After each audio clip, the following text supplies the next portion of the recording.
আসসালামু আলাইকুম। দেখুন, পরিষ্কার পানির পুকুরে তেলাপিয়া মাছগুলো কিভাবে দল বেঁধে খাবার খেতে সিঁড়ির উপর চলে আসছে।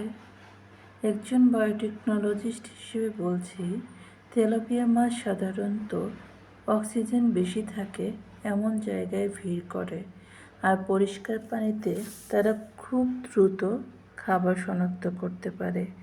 এখানে আপনারা লক্ষ্য করবেন, পানির স্বচ্ছতার কারণে মাছগুলো খাবার দ্রুত শনাক্ত করছে এবং সিঁড়ির দিকে উঠে আসছে। এটাই প্রমাণ করে পানির গুণগত মান ভালো, মাছের স্বাস্থ্য ঠিক আছে এবং খাবারের প্রতি তাদের রেসপন্সও খুব অ্যাক্টিভ। সঠিক পানি ব্যবস্থাপনা আর নিয়মিত খাবার দিলেই তেলাপিয়ার বৃদ্ধি হয় দ্রুত আর ফলনও হয় বেশি। আপনাদের পুকুরে কি মাছ এভাবে খেতে আসে? কমেন্টে জানান।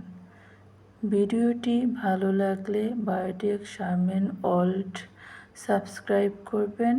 এরকম বিজ্ঞান ভিত্তিক তথ্য পেতে এবং ভিডিও পেতে আমার ভিডিওগুলো লাইক, কমেন্টস এবং শেয়ার করতে ভুলবেন না। ধন্যবাদ।